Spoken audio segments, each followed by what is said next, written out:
नमस्कार दोस्तों, गीगल ऐप पर आपका बहुत बहुत स्वागत है। हम आपके लिए लेकर आए हैं एक ऐसा प्रोजेक्ट जिसे करने के लिए हम तो एक्साइटेड हैं ही, पर हम जानते हैं कि आप भी इसे सुनने के लिए उतने ही बेकरार हैं। जी हां, यह है श्रीमद् भगवद गीता। पर इससे पहले कि इसे शुरू करें, कुछ एक बातें हैं जो हम आपसे शेयर करना जरूरी समझते हैं। यह बात तो हम सभी को मालूम है कि भगवान यानी कि परमात्मा एक ही हैं, पर उन्हें न पहचानने के कारण, न जानने के कारण इस बात को मानते नहीं हैं। परमात्मा को न जान पाने के कारण भी कई हैं, जिसमें सबसे पहला तो यही है कि वो दिखाई नहीं देता। सोचिए, जब आत्मा को ही आंखों से नहीं देखा जा सकता तो परम आत्मा को कैसे देख सकते हैं? परम यानी कि सर्वोच्च, सुप्रीम, उनसे ऊंचा कोई और नहीं। वो एक रचयिता और बाकी सब उसकी रचना यानी कि क्रिएशन।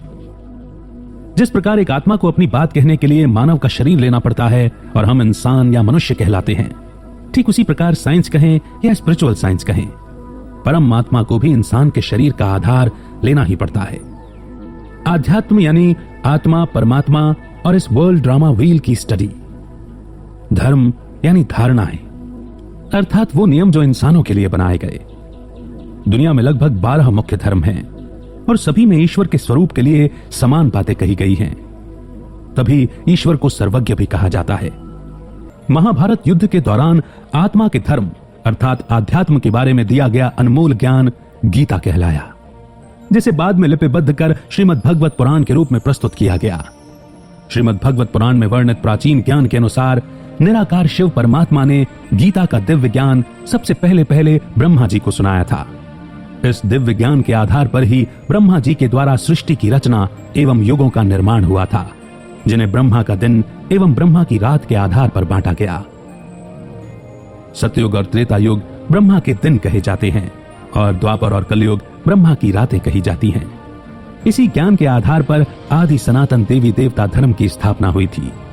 अच्छी बात यह है कि उपरोक्त सभी धर्म एवं दुनिया में लगभग मुख्य 12 धर्म हैं और इन सभी में परमात्मा का स्वरूप निराकार, ज्योति स्वरूप, गॉड इज लाइट कहकर ही बताया गया है। भारत में भी निराकार परमात्मा के रूप में 12 ज्योतिर्लिंग अर्थात शिव के रूप में पूजा जाता है। उन्हें ब्रह्मा, विष्णु, शंकर का ईश्वर होने से त्र्यंबकेश्वर कहकर भी याद किया जाता है।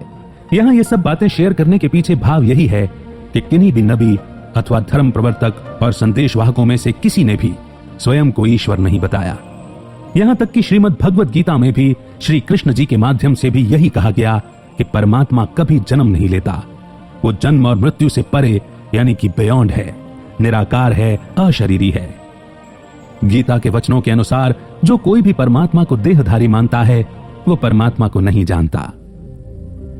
अर्जुन को भी उसके सत्य स्वरूप यानी आत्म भाव में टिककर प्रकाश स्वरूप परमात्मा का ध्यान करने का स्पष्ट निर्देश यानी कि क्लियर डायरेक्शन दिया गया है। फिर प्रश्न उठता है कि जब परमात्मा का स्वरूप एक है, उनके एट्रीब्यूट्स भी सेम हैं, तो फिर इतने सारे धर्म कैसे बन गए और सभी एक होकर क्यों नहीं रहते? इसका जवाब है ठीक तरह से अपने धार्मिक ग्रंथों को न समझना। जी हां, यह छोटा मुंह बड़ी बात लग सकती है, पर यही सच है। हम सभी परमात्मा को उतना ही जानते हैं जितना हम खुद को। हम देवात्माओं यानी देवी देवताओं को पहचानते हैं, धर्मात्माओं को पहचानते हैं, संत आत्माओं को पहचानते हैं, महान आत्माओं और मनुष्य आत्माओं को पहचानते हैं, पर उस एक परमात्मा को नहीं पहचान पाए हैं। शायद इसीलिए हम धर्म के नाम पर अब तक एक दूसरे से लड़ते आए हैं। पर सत्य ज्ञान कभी भी बांटेगा नहीं, वह सभी को एक करेगा, यूनाइट करेगा, और इसे ही आध्यात्म कहा जाता है। इसमें कोई दो राय नहीं कि परमात्मा का संदेश है कि धर्म की रक्षा करने से ही आपकी रक्षा होती है। पर यह बात भी तो समझने की है कि परमात्मा तो आत्मा के धर्म यानी आध्यात्म की रक्षा करने को कहते हैं, और हर आत्मा का धर्म है शांति और पवित्रता। शरीर का धर्म तो मौत के साथ ही छूट जाता है, पर शांति और पवित्रता तो शरीर छूटने के बाद भी आत्मा को चाहिए ही होती हैं। और किसी भी धर्म में जन्मी आत्मा क्यों न हो, सभी को शांति और सुकून की तलाश होती है। बहरहाल हम सभी जानते हैं कि श्रीमद् भगवद गीता पर अनेक विद्वानों ने अपनी तरह से टीका टिप्पणी की है, अपने अपने वर्जन्स भी निकाले हैं। हमारा यहां ऐसा कोई इरादा नहीं है। हम सभी ये भी जानते हैं कि इतिहास के पिछले दौर में भारतीय पुस्तकों, धर्म ग्रंथों को कई बार नष्ट भी किया गया है। ऐसे में संपूर्ण सत्य का सामने आ पाना भी संभव नहीं है। पर जितना भी सत्य हम इनमें से पाते हैं, हम उसके लिए इस सर्वशास्त्रमयी शिरोमणि कहलाने वाली गीता को और इसके स्वरूप को सुरक्षित रखने वालों को दिल से शुक्रिया अदा करते हैं। हमारा उद्देश्य गिगलर्स को बेस्ट आइडियाज और बेस्ट नॉलेज अवेलेबल कराना है। कहा जाता है संस्कृत भाषा के जनक आदि गुरु शंकराचार्य जी हैं, जिनका जन्म 17वीं शताब्दी का बताया जाता है। अतः हम समझते हैं कि अवश्य ही गीता का ज्ञान देवनागरी में बोला गया होगा, जिसे उस समय के लोग बोला और समझा करते थे। हमने भी इसी उद्देश्य से गीता के इस अनमोल ज्ञान को भाषा में बांधने का प्रयास नहीं किया है। हमने एक सरल भाषा शैली का चुनाव किया, जिससे सभी हिंदी स्पीकिंग बेल्ट के गिगलर्स इसे आसानी से समझ सकें। हाँ, एक बात और, अगर हम सच में चाहते हैं कि गीता का ज्ञान हमें समझ में आए, तो हमें खुद को अर्जुन यानी ज्ञान का अर्जन करने वाली आत्मा समझकर इन चैप्टर्स को सुनना चाहिए। कुरुक्षेत्र यानी कर्म क्षेत्र, धर्म युद्ध हमारे अपने अंदर की अच्छाई और बुराई का युद्ध, योग यानी आत्मा की परमात्मा से मिलने की विधि। आपके लिए जो श्रीमद् भगवद गीता का वर्जन हम प्रस्तुत करने जा रहे हैं, वह व्यास ऋषि द्वारा रचित है। इसीलिए हो सकता है कि हमने जो बातें सुनी और पढ़ी हों, उन्हीं बातों को इस वर्जन में अलग रूप से प्रस्तुत किया गया हो। इसीलिए हम समझते हैं कि यहां विवाद का कोई विषय नहीं होगा। इस आशा के साथ कि आप ब्रॉडर माइंडसेट के साथ श्रीमद् भगवद गीता के इन अध्यायों को सुनेंगे, आइए शुरू करते हैं श्रीमद् भगवद गीता, जिसे गीगल यानी कि ग्रेट आइडियाज ग्रेट लाइफ के द्वारा समराइज किया गया है।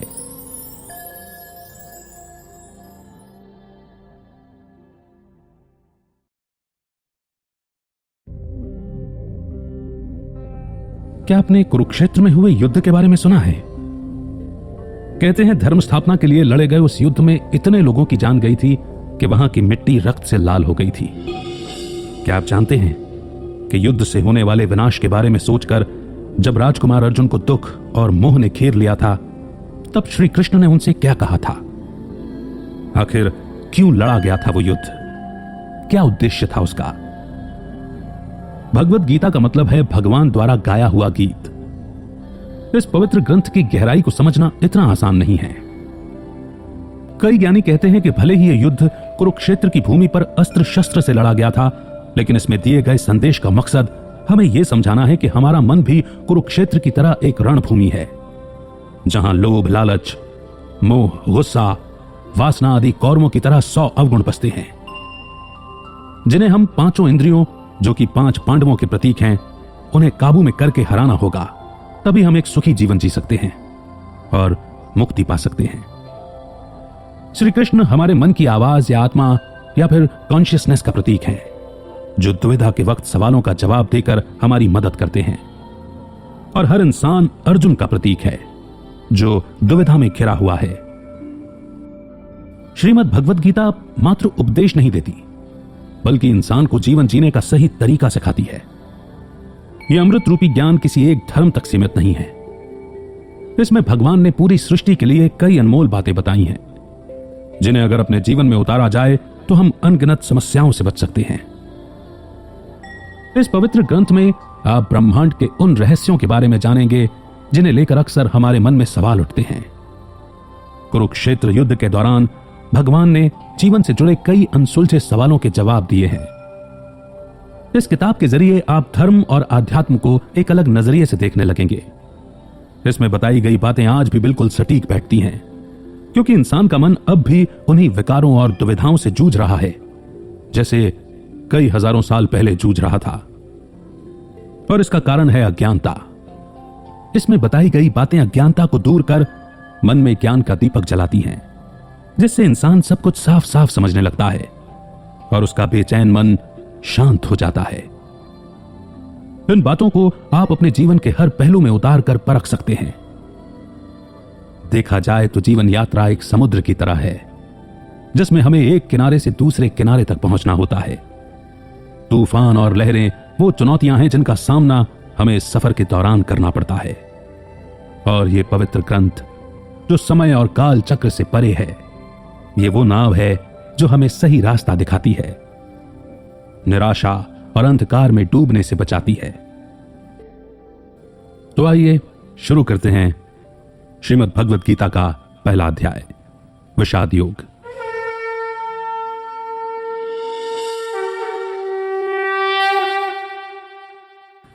अर्जुन द्वारा कुरुक्षेत्र के मैदान में सेनाओं का निरीक्षण करना। कुरुक्षेत्र के मैदान में दोनों ओर सेनाएं तैयार खड़ी थीं। तनाव के कारण हवा में अजीब सा भारीपन था।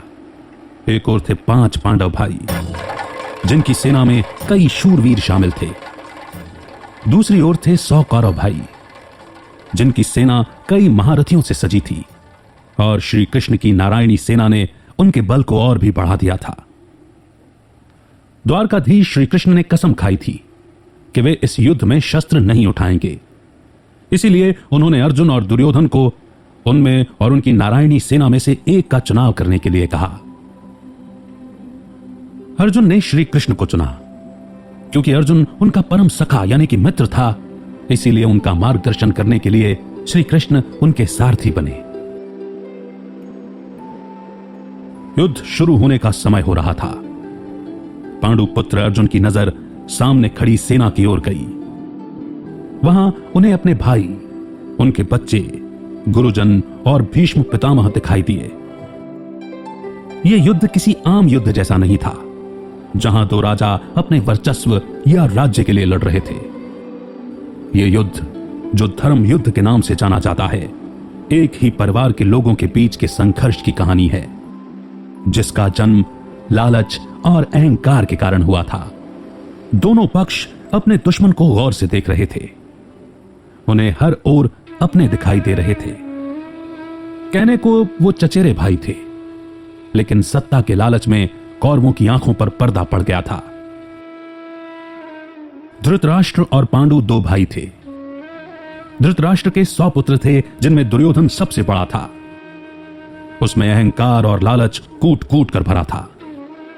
कहते हैं कि वो इतना दुष्ट और अधर्मी था कि उसके जन्म के समय प्रकृति भी उदास हो गई थी। पांडु के 5 पुत्र थे। पांडव जो धर्म के रास्ते पर चलने वाले लोग थे। दुर्योधन पर सम्राट बनने का जुनून सवार था। वो हर हाल में इस युद्ध में पांडवों को हराकर अपनी जीत चाहता था। ना उसे निर्दोषों की जान की परवाह थी, ना अपने भाइयों के खोने का गम। उसे पूरा यकीन था कि भीष्म पितामह, अंगराज कर्ण, अश्वत्थामा और गुरु द्रोणाचार्य जैसे महारथियों का साथ होने से उसकी जीत निश्चित थी। लेकिन उसके विश्वास के विपरीत जीत तो पांडवों की होनी थी, क्योंकि श्री कृष्ण उनके पक्ष में थे। श्री कृष्ण धर्म के पक्ष में थे। पांडव पराक्रमी योद्धा होने के साथ साथ बहुत ज्ञानी भी थे। वो ये युद्ध नहीं चाहते थे। वो सिर्फ 5 गांव का अधिकार चाहते थे, ताकि सुख शांति से रह सकें। लेकिन जब दुर्योधन ने भूमि का एक टुकड़ा तक पांडवों को देने से इनकार कर दिया, तब युद्ध के अलावा कोई रास्ता नहीं बचा। भगवत गीता में ज्ञान का मतलब है इस शरीर, आत्मा और परमात्मा के तत्व को समझना। कौरवों की ओर से भीष्म पितामह ने सिंह की तरह गरज कर शंख बजाया। इसके बाद शंख, नगाड़े, ढोल सब एक साथ बज उठे, जिनकी आवाज से भयंकर गर्जना हुई। दूसरी ओर सफेद घोड़ों से सजे अलौकिक और दिव्य रथ पर बैठे श्री कृष्ण और अर्जुन ने शंखनाद किया। उनके पक्ष में बाकी भाइयों ने अलग अलग दिव्य शंख बजाए। उन सभी के शंख की गूंज से धरती और आकाश दोनों कांप उठे। जैसे जैसे रथ आगे बढ़ने लगा, सामने अपने लोगों को देखकर अर्जुन का मन गहरे दुख और विषाद से भर गया। जब उन्हें अपनी दुविधा का कोई हल, कोई जवाब नहीं मिला, तो उन्होंने श्री कृष्ण को अपने मन की पीड़ा बताई। हालांकि यह बातचीत अर्जुन और श्री कृष्ण के बीच हुई थी, लेकिन दोनों ओर की सेनाएं और सभी लोग उनकी बातें सुन पा रहे थे। श्री कृष्ण ने उनके बेचैन मन को शांत करने के लिए हर सवाल का जवाब दिया। जैसा कि हमने आपको पहले बताया कि गीता के इतने वर्जन्स हैं कि उनमें अलग अलग बातें पढ़ने और सुनने को मिलती हैं। हमारी दृढ़ मान्यताओं के अनुसार इस बातचीत के दौरान श्री कृष्ण ने समय को रोक दिया था और गीता का यह दिव्य संवाद श्री कृष्ण और अर्जुन के बीच में ही हुआ था। वहीं धृतराष्ट्र के सारथी संजय को महर्षि व्यास ने दिव्य दृष्टि प्रदान की थी, जिसके चलते वे हस्तिनापुर से कुरुक्षेत्र में हो रही घटनाओं को देख सकते थे, सुन सकते थे। और उन्होंने श्री कृष्ण और अर्जुन के बीच में हो रहे इस संवाद और युद्ध का आंखों देखा हाल धृतराष्ट्र को सुनाया। हम में से बहुत लोग ये भी जानते हैं कि महाभारत साक्षात्कार के द्वारा लिखी गई। महर्षि वेदव्यास साक्षात्कार करना और उसे लिखना एक साथ नहीं कर सकते थे, तो उन्होंने श्री गणेश जी की मदद ली थी। और श्री गणेश जी इसी बात पर राजी हुए थे कि जब तक महर्षि वेदव्यास बोलते रहेंगे वे लिखते रहेंगे। ज्यों ही महर्षि वेदव्यास पॉज लेंगे या विराम लेंगे, श्री गणेश जी लिखना छोड़ देंगे। बहरहाल अर्जुन के बेचैन मन को शांत करने के लिए श्री कृष्ण ने उनके हर सवाल का जवाब दिया और तब ये महान ग्रंथ अस्तित्व में आया।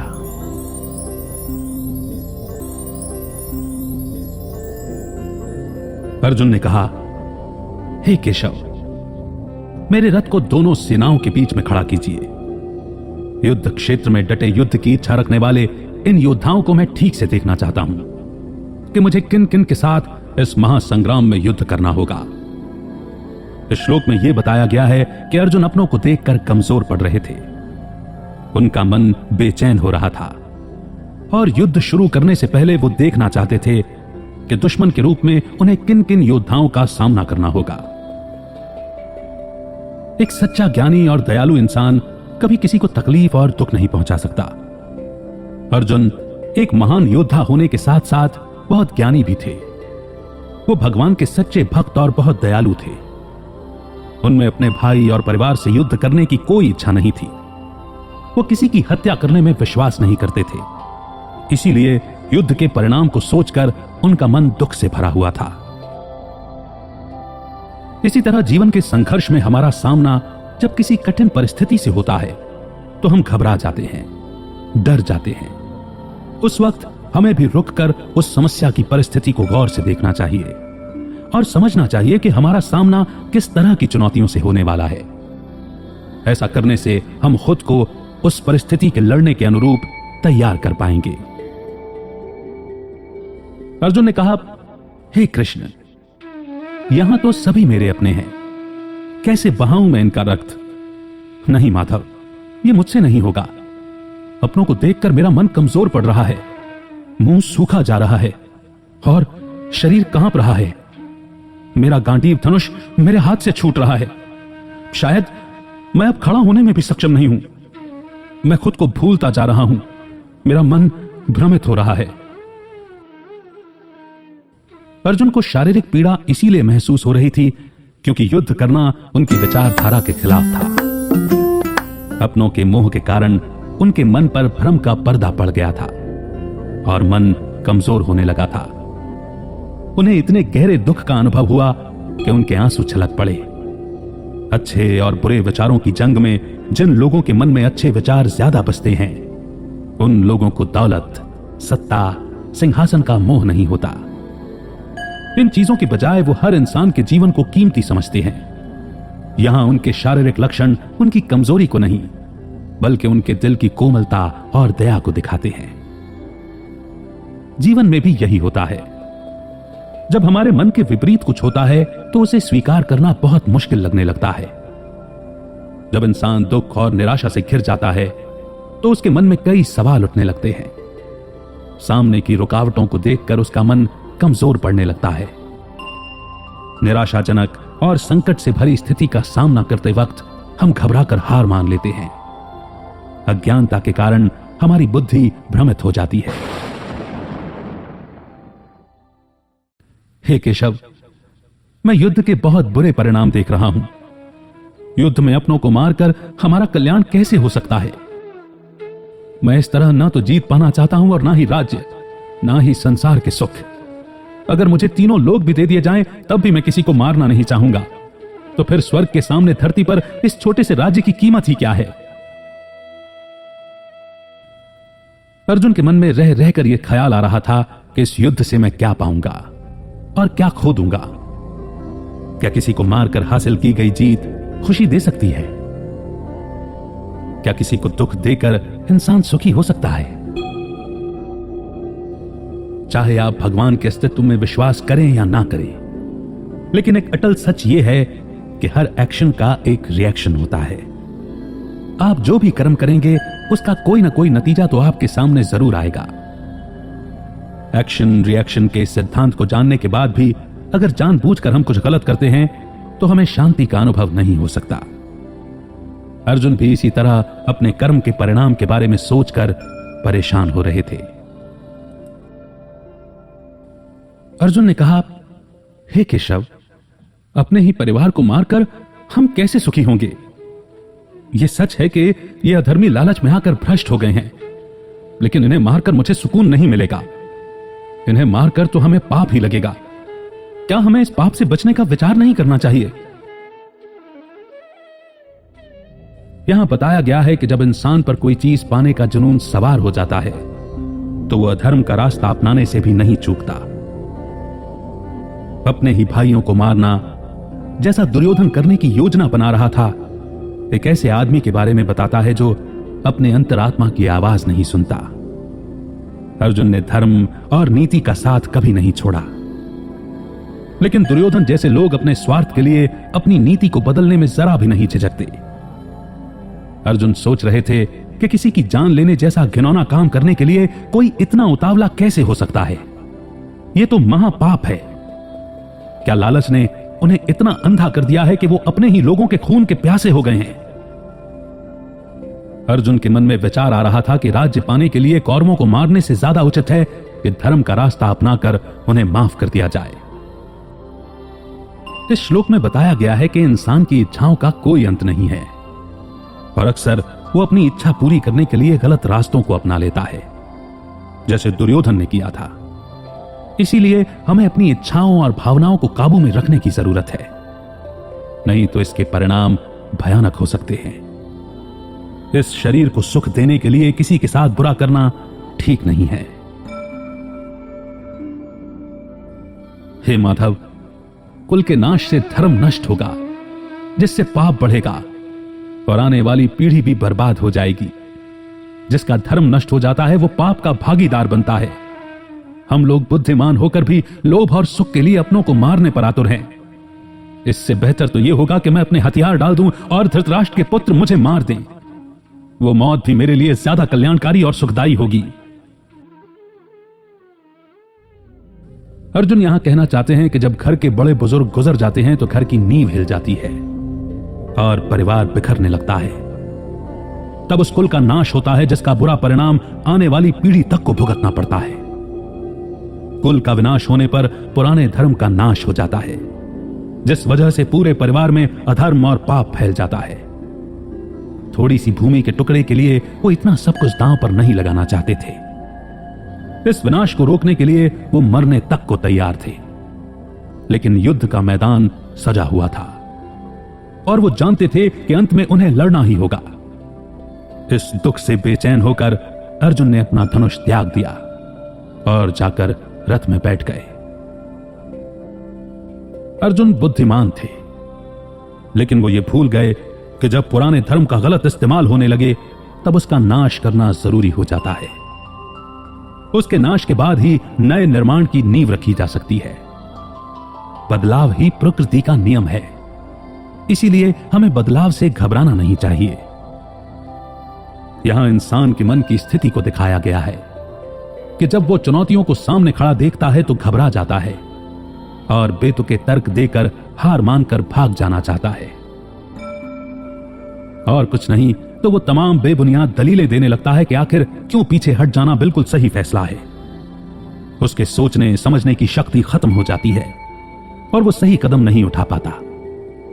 ऐसे में जरूरी है अपने बेचैन मन को शांत करना, अपना मनोबल बढ़ाना और अपने कर्म से भागने की बजाय उसका डटकर सामना करना।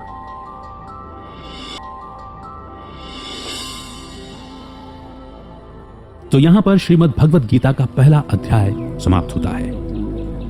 गीता का हर अध्याय हमें कुछ न कुछ सिखाता है।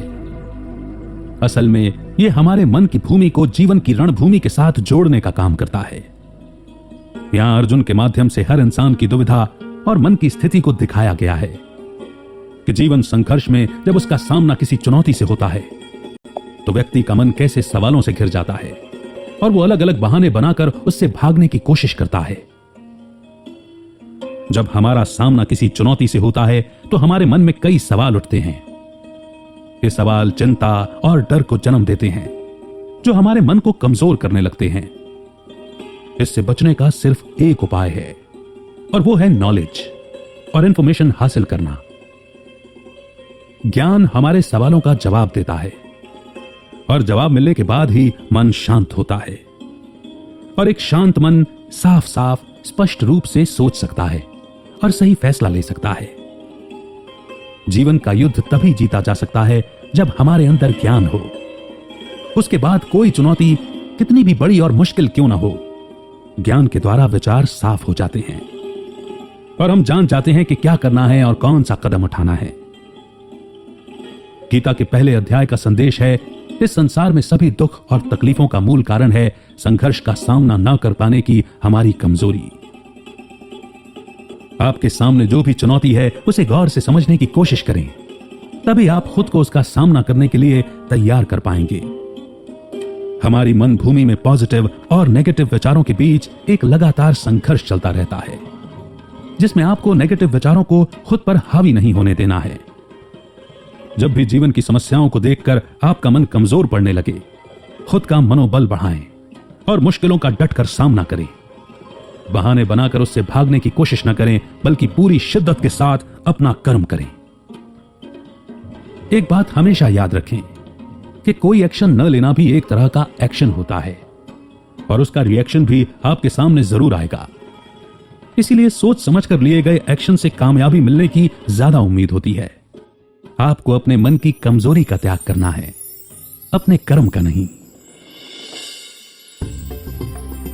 तो इस प्रकार श्रीमद् भगवद गीता का यह प्रथम अध्याय, फर्स्ट चैप्टर, वहीं पर समाप्त होता है। यह हमारा विश्वास है कि आप ये बात बहुत अच्छी तरह से समझते हैं कि श्रीमद् भगवद गीता को गीगल ऐप पर लाना, यानी कि गीता में निहित अच्छी बातों को हम अपनी गिगलर फैमिली तक पहुंचा सकें, बस इतना सा ही है। गीता में लिखी अच्छी बातें हम समझ सकें, उन्हें अपने अंदर धारण कर सकें, अपना सकें, ताकि गीता, जो कि इनर पर्सनैलिटी डेवलपमेंट के लिए एक बहुत सुंदर पुस्तक है, इसे समझकर हम अपनी इनर पर्सनैलिटी डेवलप कर सकें। आपके एहसास, आपकी फीलिंग्स कमेंट सेक्शन में लिखकर हम तक जरूर पहुंचाइएगा, ताकि हम अपने काम को और बेहतर कर सकें।